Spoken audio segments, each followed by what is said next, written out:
Chapter 16, Route 91 Harvest Music Festival, Las Vegas, Nevada, Part 2. Sunday, October 1st, 2017. Amy Robinson was born October 1st, 1977 in Madison, Wisconsin, the daughter of a family physician and a bank manager. She was a late life baby. Her dad was 41, her mom 39. When people would ask about her early years, Amy would always laugh and respond, "I was living the Cosby Show before it came on the air." Amy and her folks were African American, successful African Americans, in an environment that had not always been supportive of black success. Both parents, David and Linda, were born in Washington, D.C. Both attended Calvin Coolidge Senior High School, where they met. Both attended Howard University on scholarships, David graduating 2 years before Linda in 1958. David attended the Howard College of Medicine, while Linda entered the Howard School of Business Master's program. After his internship at Georgetown University Hospital was completed, David and Linda decided to move. They were big city kids, but were tired of D.C. and the East Coast. They moved first to Cleveland in 1965. Not finding it was a good fit for them, they did a whole lot more research, moving a final time, landing in Madison in 1969, where David had secured a teaching position at the University of Wisconsin. Linda soon began her career at the University of Wisconsin Credit Union, UW Credit Union, as an assistant manager in Madison. By the time Amy was born, David had left the university, had started his own practice, and was doing very well. Linda was now a branch manager, soon to be named assistant vice president responsible for new branch openings. By the time her career was over, Linda would be personally responsible for the successful opening and operation of 26 full-service branches throughout the state, as well as the initial placement of ATMs. At the start, they had taken turns bringing little Amy to work with them. However, as they both became busier, they were afraid not only that they were depriving their daughter of their time, but also that she wasn't able to interact with kids her own age. Through David's connections with the university, they enrolled Amy in the University of Wisconsin Preschool Lab, a program for children ages 6 months to 5 years. It was Monday, October 8, 1979, 7 days after Amy's second birthday. In one of her earliest memories, Amy recalled holding her mom and dad's hands, terrified, crying her eyes out, not wanting to be left in this scary place. Then, suddenly, she saw somebody that looked like her. Same hair, same skin, looking across the room from her, smiling. Suddenly, she wasn't scared anymore. The teacher, Miss Spencer, noticed it too. Noticed Amy suddenly stop crying, stop clutching her parents' hands. The teacher took Amy's hand and walked her over to the little girl. "Amy, meet Cindy." It would be the start of an amazing 38-year friendship. Cindy Cutler was born October 15, 1977, the daughter of Sam and Jerry Cutler. Sam worked in the accounting department at UW Health University Hospital, while Jerry in administration at the university. Both Sam and Jerry had been born and raised in Milwaukee, had both attended Rufus King International Baccalaureate High School, but were not aware of each other until meeting in a business class at Milwaukee Area Technical College, a 2-year community college. After graduation, they got married, moved to Madison, attended the university, ended up graduating in May of 1970, both with a BS in Business Administration, and found employment within the university family. When Cindy was born, they knew they'd have to take advantage of the preschool lab program, as at that point they needed 2 incomes. So they enrolled her on her 6-month birthday, April 15, 1978. Cindy was an old hand at the preschool lab. As Miss Spencer held Cindy's hand, Cindy held Amy's hand, showing her all the funs, as she called the toys, the games, and the other children Cindy liked. Then Cindy led Amy over to the dolls, where they ended up playing together the rest of the day. That was a portent of things to come. They were inseparable. They played together, ate together, took nap time next to each other. And as they began to get closer, so did their parents. It was hard not to notice the amazing chemistry the two girls had together. As they waited for their kids to get ready for home, Sam, Jerry, David, and Linda would chat It was David and Linda who first invited Sam and Jerry to their home for dinner and asked them to bring Cindy along. Cindy most assuredly did not want to leave the house, did not quite understand where they were heading, until the front door opened and there stood her friend Amy. Loud squeals of delight, hugs, amid chuckles from the parents. Then it was Amy's turn to grab Cindy's hand to take her to her room and her funds.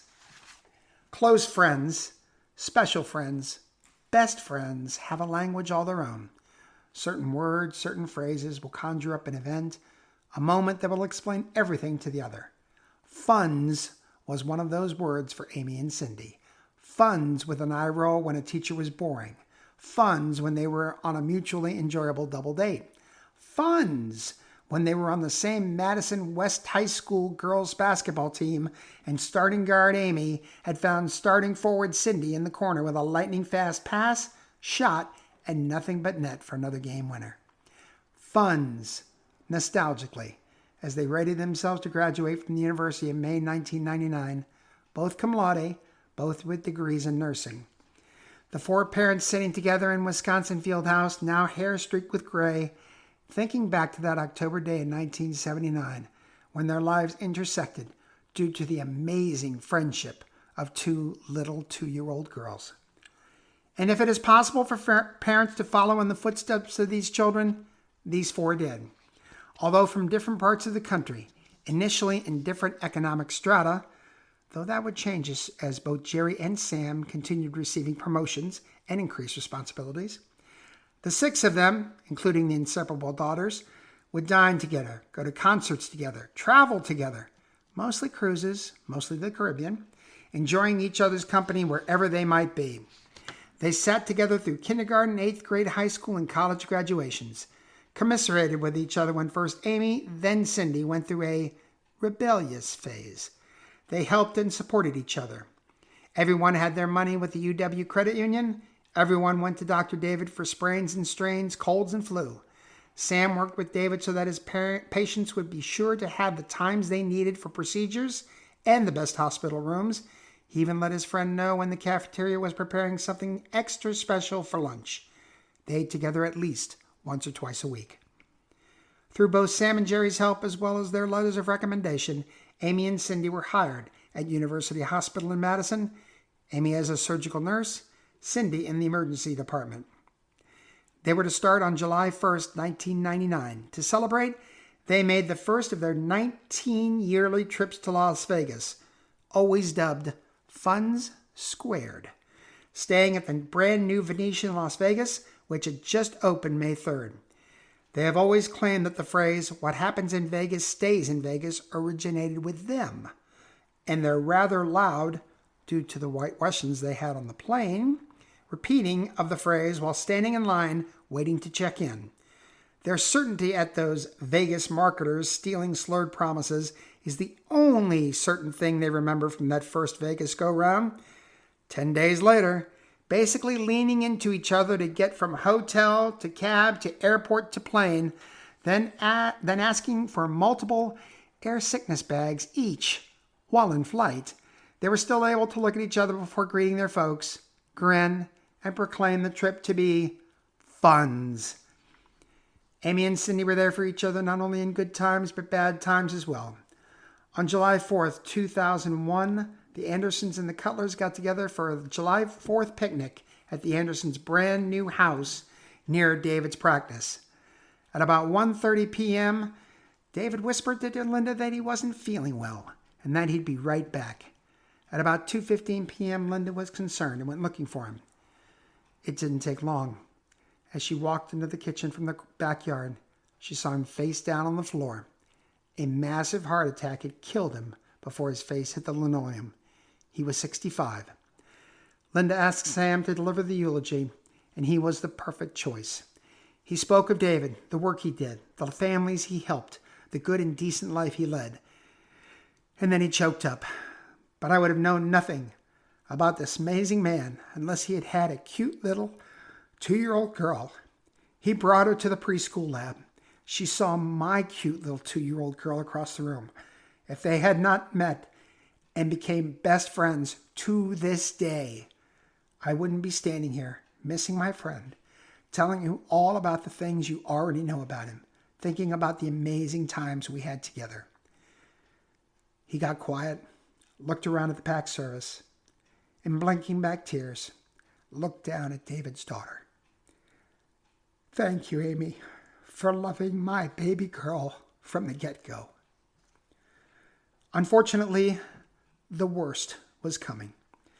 It was a hot day in Madison, Monday, August 2nd, 2004, the hottest day of the month, reaching 86 degrees. Jerry had spent most of the day in West Allis at the Wisconsin State Fair, preparing exhibits for the UW Day at the State Fair to be held the next day. West Allis was not known as a safe area. The crime rate was higher than 94% of Wisconsin's cities and towns. It was 6:30 when Jerry said goodbye to her fellow workers, let Sam know she was headed home, and walked out to her car. At 8:30 p.m., Sam began to worry. He knew it took at most 1.5 hours from the fairgrounds to their house. He called local police, giving them a description of Jerry and their car, a brand new white Lexus, Jerry's dream car. Madison PD contacted West Allis law enforcement. At 10:04 p.m. after a high-speed chase through Wisconsin, police were able to stop a white Lexus just outside of Madison by shooting the driver, a 17-year-old boy, through the windshield. Arrested were two 18-year-olds and a 16-year-old girl, all high as a kite, all carrying various drugs, as well as two 9mm Smith & Wesson M and P9 Shield EZ pistols. Then they heard something coming from the trunk. They saw what looked like bullet holes, opened it, and discovered Jerry, covered in blood, groaning, still moving. Amy and Cindy were both working the graveyard shift. It was Amy who was first alerted to a gunshot victim coming into the ER. It was Amy who first realized who the woman covered in blood was. It was Amy who, during the frantic moments of trying to stabilize Jerry, got word to her friend that it was her mom that was down here to grab the finest surgeon she could find and get mentally ready. Although against hospital policy, it was a steeled, nerveless Cindy assisting the surgeon. It was Cindy who provided the impetus and strength to the rest of the surgery team. It was Cindy who first realized there was nothing more that could be done. It was Cindy's words that finally stopped the frenetic effort to save Jerry's life. Doctor, call it. Time of death, 2:04 a.m., August 3rd. 30 minutes later, it was Amy in the hospital cafeteria, waiting for her best friend. Cindy walked in directly to her friend, waiting with arms outstretched, and finally lost it. Time moves slowly in Madison, yet it moves quickly too. Both Amy and Cindy fell in love, Amy to a doctor, Cindy to a tenured professor. Both married, both divorced, with no kids. Both became orphans. Amy lost Linda in 2009 to breast cancer at the age of 71. Cindy lost Sam in 2013 to prostate cancer at age 63. They both became supervisors of their respective departments both in 2010. Due to their parents investing wisely, both were very well off financially. However, they both loved what they did. They both loved saving lives. They both loved the excitement their chosen professions provided to them. And they had each other. There were rumors around the hospital that they were an item. Nothing could have been further from the truth. They were the sister they never had, the playmate they always wanted, the confidant, the friend, the protector, the one the other could always count on. They would have stepped in front of a car, a bus, a train for the other. They didn't ever need to tell each other how they felt. They knew. And Amy had turned into a little more, someone who understood when Cindy went dark. It had happened infrequently, though understandably, since Jerry's death. For a while, her father had been there to lift her spirits, to not obsess about the torture her mother must have faced. Cindy knew, due to medical training as well as experience, that her mother would have survived if she had just been seen sooner. If someone had stopped that punk fucker sooner, her mom would still be there. Then Sam had suffered his own torturous death, and Cindy dropped into a black hole she almost didn't come out of. If it had not been for Amy being there for whatever, whenever, Cindy might have been gone too. Most of the time, Cindy was herself, bright, bubbly, happy, ready for adventure. But when she was not Cindy, it was a very dark place indeed, and only Amy knew how to handle her. And then it was 2017. Both Amy and Cindy were turning 40 in October, and they planned to turn 40 in Las Vegas, the scene of what they both referred to laughingly as our greatest triumphs. After quite a bit of research and a few phone calls to see what the two birthday girls could get in the way of freebies or upgrades, they decided they'd stay at the MGM Grand Hotel, the resort that promised them the biggest bang for their buck. Delta Flight 4746 left Dane County Regional Airport in Madison at 11:45 a.m., carrying two excited best friends to what they hoped would be the trip to end all trips, Ultimate Funds. They had a 2-hour-plus stop in Minneapolis. Not a problem. They were professionals. They would arrive in Terminal 1 at 12:53 p.m. and head straight to the Blue Door Pub, always open for about 3 hours. Then it was on to Flight 1017, leaving at 3:05 and landing at McCarran International Airport at 4:26 p.m. They each had lucky slots they always played after landing.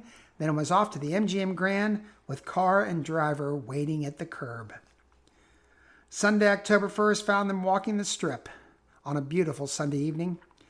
The hotel had comped a meal for Amy's birthday.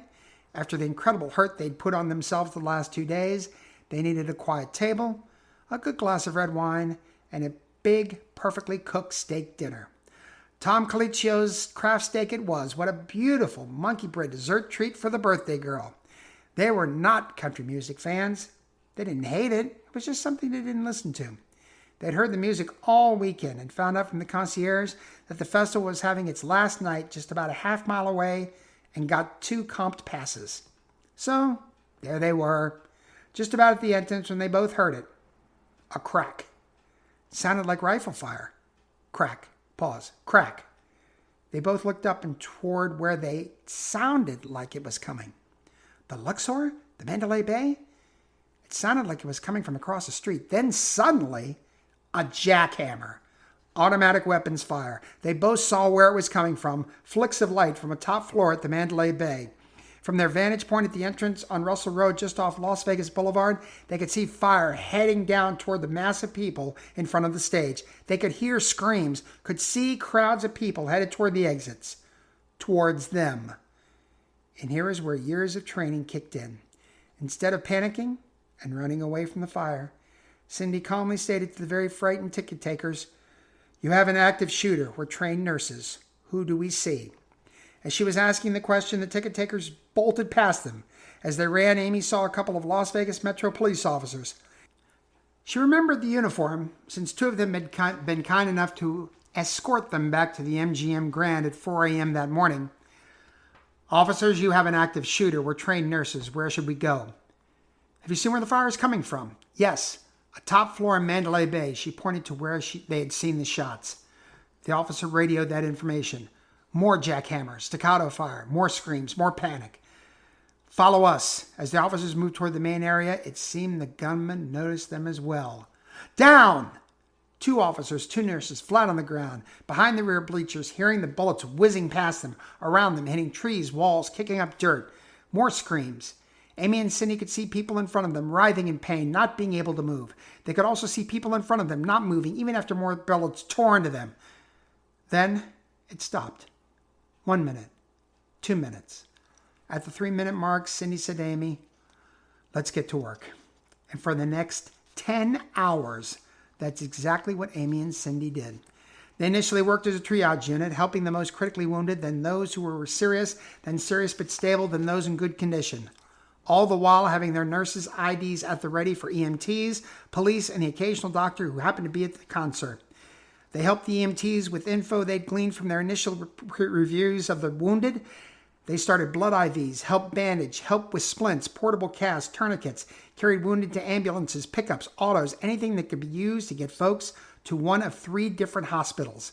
Every bit of training and practical experience either woman had ever received was used that night through to the morning when the last ambulance left the festival site. There were a total of 867 people injured. 411 of them had either gunshot wounds or shrapnel injuries. At 8:15 a.m., Amy and Cindy walked into the MGM Grand Lobby on the way to their suite. Murmurs, finger pointing, an occasional gasp as they walked through. Once they got to the elevator and saw the reflection, they understood why. There was blood all over their clothing, all over them. They looked like they'd been at war. They had. The next day, they changed their flights, checked out of the MGM Grand, and left Las Vegas. Post-traumatic stress disorder is a terrifying beast, different for everyone, yet in a remarkable way, alike to all. It affects everyone differently, yet ultimately the same. In her nightmares, Cindy saw her mother's face on other people's bodies. Save me was all she said. Men, women, kids, it didn't matter. Save me. Then in the operating room, save me. For Amy, it was the sight of blood. She grew to fear it, to shrink away when she saw it, to pass out if there was a great deal of it. As an emergency nurse, that's a difficult thing to deal with. As a supervisor, you can shift yourself into the quiet slots. But then there's always the car accident, the mishap at school or work. Someone is brought in, spurting blood. The supervisor screams and passes out. They both received the slightly oversized card, dateline Columbine, Colorado.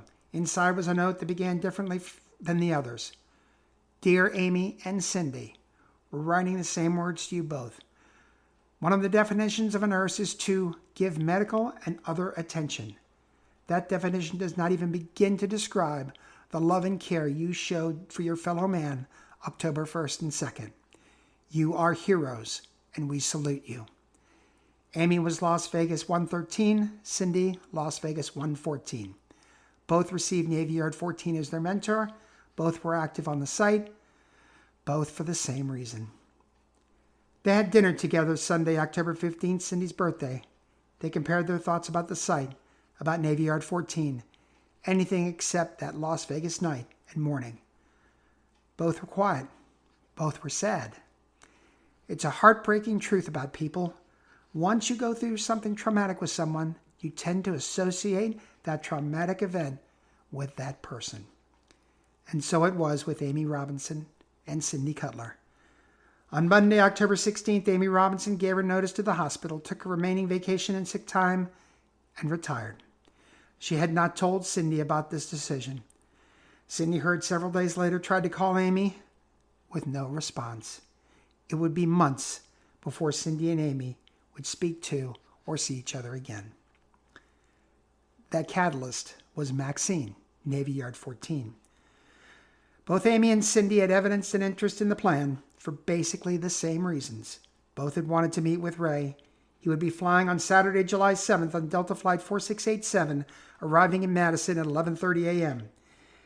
They were each told to meet Ray at Pat O'Malley's jet room.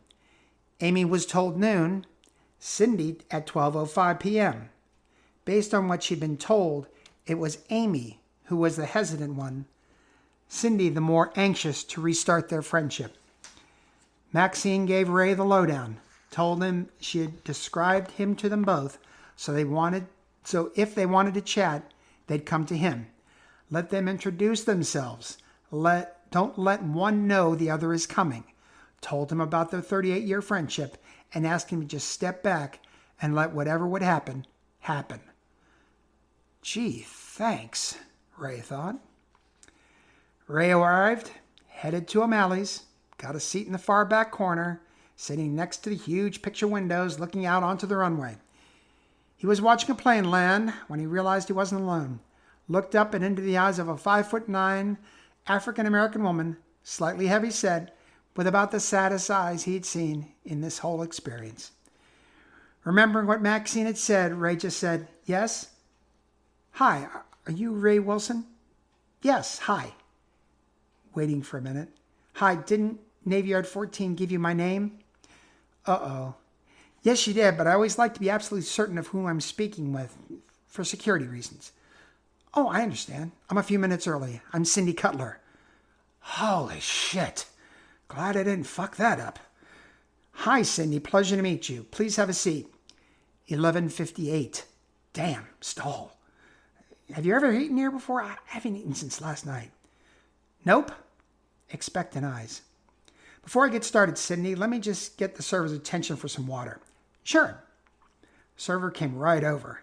Ray ordered water. 12:02. Damn. No, Amy. Give it a couple more minutes. So, Maxine. Who's Maxine? Navy Yard 14. We use each other's names when we're off the site. Just then, Ray spied a 5'7", thinnish African-American walking down the aisle, then stopping about 10 feet away. Stopping, staring, a tear rolling down her face. Thinking fast, Ray said, Sydney, when we first introduce site members to each other, we always use their site names first. Then if they really want to, they exchange info. That makes sense. Good. Ray stood up. Las Vegas 114? Do you know Las Vegas 113? Sydney turned and started to cry. Like the hospital on that horrible day in 2004, Amy stood, tears pouring down her face, waiting with arms outstretched. Sydney ran to her friend's embrace. Both lost it. Ray called Maxine from the airport. They're both in. You'd have been damn proud of me. It was Cindy who got there first. No! Oh, hell yeah. Thank God you told me not to mention names. He then told her the story of them reuniting. And they both went in for the same reason. The 24 weapons this guy had. No national record of one guy owning that many weapons, not counting the bump stocks. Everybody involved in this says it sounded like a jackhammer going off. 1,000 rounds in 10 minutes. So, they both came to the same conclusion, even though they hadn't talked in almost 9 months. Yep, friendship is a damn powerful thing. You should have seen them, Max. When I left, they were still there ordering lunch, holding hands, and yakking about the hospital they both used to work at and all the gossip. What's next? Well, you can rent a car for the next one, Oak Creek 20. Then it's back to Minneapolis 31. What the hell? Couldn't I have done that one when I was there yesterday? It's been a yes-no kind of deal for both of them. I think yes, but wouldn't be surprised if they said no.